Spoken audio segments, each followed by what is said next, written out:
This is episode 83 of the Christian Research Journal Reads podcast, Humanity Crucified, Hemingway and the Human Condition by Stephen Mitchell. This article first appeared in the print edition of the Christian Research Journal, Volume 38, Number 6, in 2015. The Christian Research Journal Reads podcast presents audio versions of Christian Research Journal articles. To read the full article and its documentation, go to equip.org. That's EQUIP.org. Humanity Crucified, Hemingway and the Human Condition. This article is by Stephen Mitchell and is read by an automated voice.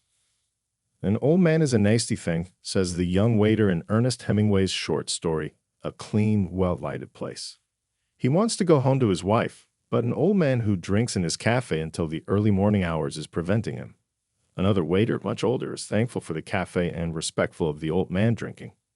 He knows that a clean, well-lighted place holds off the darkness of the night and the mess of the city streets, keeping both the elder waiter and the old man who drinks there from facing the emptiness of their aged lives.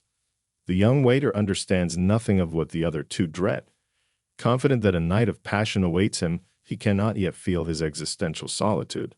At one time, romance protected the older waiter too, for which reason he tells the young waiter that the old man might be better with a wife. Romantic love, Hemingway understood, exerts a powerful anchoring force in a universe that seems otherwise to care little for humans. But romance does not last forever. When it goes, one turns to such places as this cafe. I'm one of those who like to stay late at the cafe, the older waiter said. With all those who need a light for the night, what did he fear? It was a nothing that he knew too well. It was all a nothing and a man was nothing too. This nothing is the great dread that threads Hemingway's literary work. Against it, his characters push back with work, romance, and politics, sensing, through all of their pursuits, that nothing lasts. Thus does the older waiter begin his parody of the Lord's Prayer. Our nada, nothing who art in nada, nada be thy name. Thy kingdom nada, thy will be nada and nada as it is in nada. Nearing the twilight of life, he has nothing to hold off the nada but his work in a clean, well-lighted cafe. It alone provides order and dignity and meaning for his life. Most of Hemingway's characters believe this present life is their only life, that nothing awaits them at death. The machismo for which they are famous is an existential stance that simultaneously accepts and defies the collapse of life into nothing. Ironically, Hemingway uses the crucified Christ as a recurring metaphor for a strong man facing this human situation. Not Christ resurrected, but Jesus crucified, a man enduring the collapse of his dreams before the violence of the world, facing with clear-eyed consciousness the revelation that he is forsaken. In the short drama Today is Friday, 3 Roman soldiers discuss Jesus' crucifixion. One says repeatedly of him, he was pretty good in there today. This soldier, a veteran of many crucifixions, is impressed by Jesus' fortitude. For Hemingway, life is a long crucifixion. The strong endure without recanting all that they have lived for. Santiago of the Old Man in the Sea possesses this same dignity. He suffers the vagaries of age, his body both worn and strengthened by his life of labor on the sea. Though he is old and poor, the simple clarity of his understanding highlights his strength. He is a man willing to know what I have against me. A subsistence fisherman living in Havana, Cuba, and needing little to sustain his life, he says he fishes because it is that which I was born for. This novella narrates the greatest catch of his life, a 1,500-pound blue marlin that takes him 3 days to land. The slow, monotonous battle is a contest of endurance in which the old man outweighs the fish's strength, holding the line in pitch-perfect tension for 72 hours, while the fish pulls Santiago's skiff through the sea. His victory is short-lived because the marlin is too big to bring inside the skiff. Lashing the fish alongside the boat, he turns back toward Havana when sharks attack. The narrator records and comments on Santiago's reaction. "Aye," he said aloud.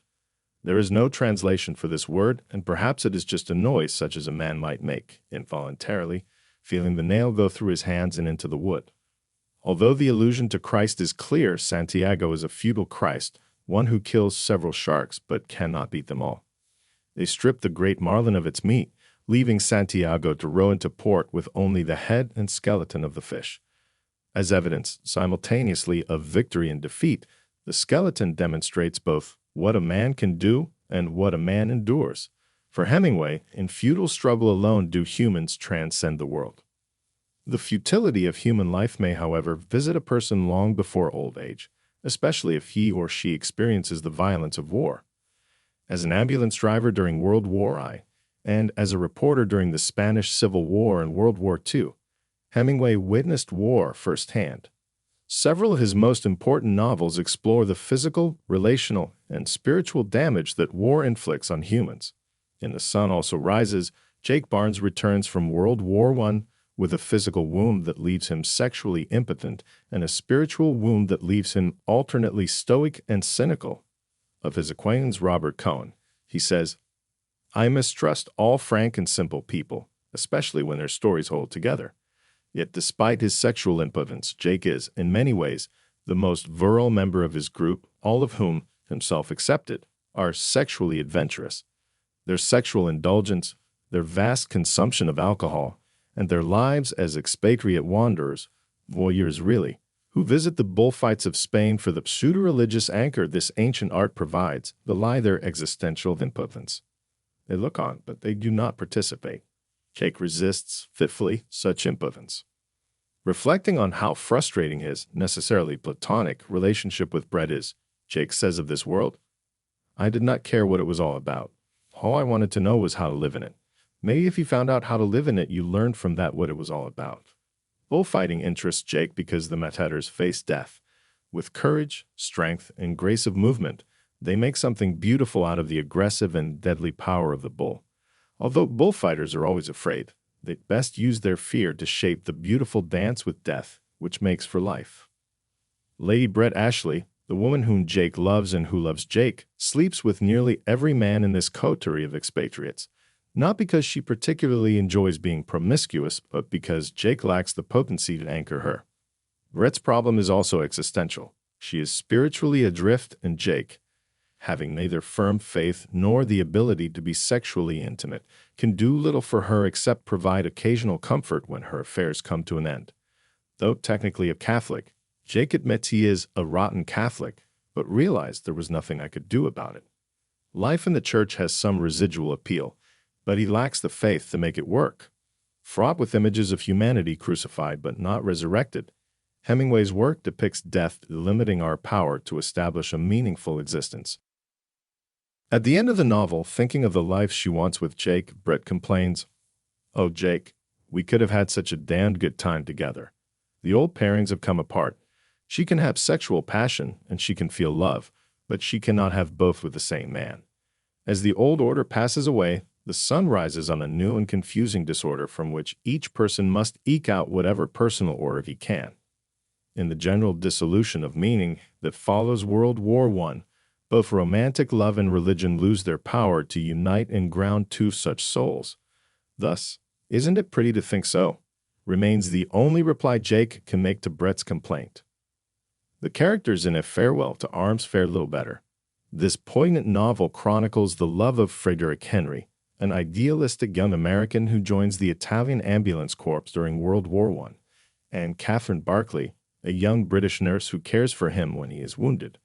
After the Italian army suffers a major defeat, Fred turns his attention to Catherine, with whom he flees to Switzerland, seeking a respite from the futility of war. Fred and Catherine are deeply in love, each seeking in the other an existential anchor. "I have been alone while I was with many girls, and that is the way that you can be most lonely. But we were never lonely and never afraid when we were together. Although the private, separate peace these two achieve in Switzerland is alluring, it too fails. Catherine dies in childbirth along with their son, leaving Fred alone to meditate on her last words about life. It's just a dirty trick. If human romance cannot hold back the nihilistic forces of this world, then perhaps a return to the political realm will. For Whom the Bell Tolls describes the efforts of American Robert Jordan to support the Spanish Republic and oppose the fascist forces during the Spanish Civil War. Of his own political convictions, he says, "All people should be left alone, and you should interfere with no one, but he fought now in this war because it had started in a country that he loved, and he believed in the Republic, and that if it were destroyed, life would be unbearable for all those people who believed in it. As one for whom the bell has tolled, Jordan views the conflict in Spain as part of a larger fight for human freedom. To fight for the freedom of this one nation is the best way he knows to fight for the freedom of all people.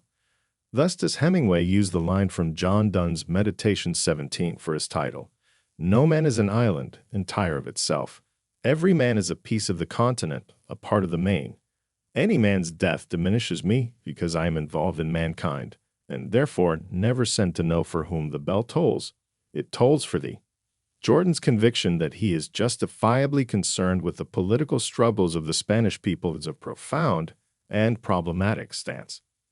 It presumes an essential unity among human beings but motivates, simultaneously, both his self-sacrifice and his violence against the Spanish fascists. Furthermore, because Jordan and the peasant fighters are all consciously post-Christian, there is little foundation for their unity beyond the Republic itself. For the Christian faith, they have substituted the Republic, in which they now have both an existential and a political interest. Thus does Hemingway's title become ironic.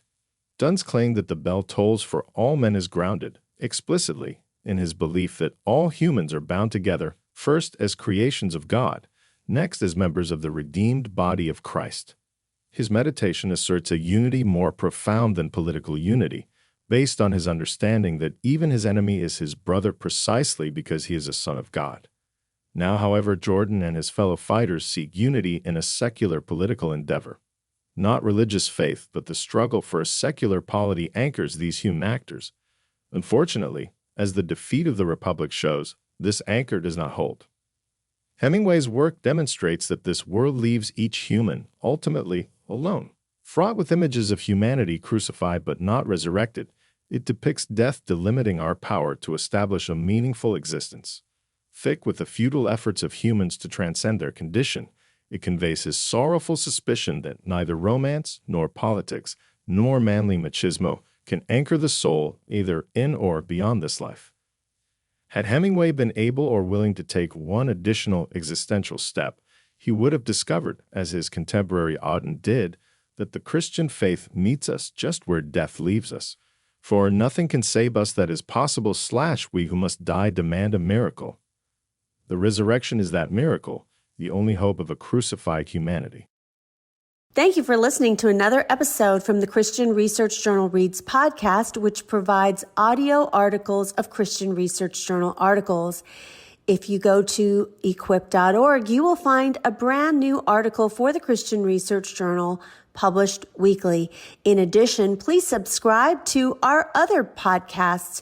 Wherever you find your favorite podcasts, you will find the Christian Research Journal Reads podcast, the Postmodern Realities podcast, which features interviews with Christian Research Journal authors, our flagship podcast, the Bible Answer Man broadcast, and the Hank Unplugged podcast, where CRI President Hank Hanegraaff takes you out of the studio and into his study to engage in in-depth, free-flowing, essential Christian conversations on critical issues with some of the most interesting and informative people on the planet.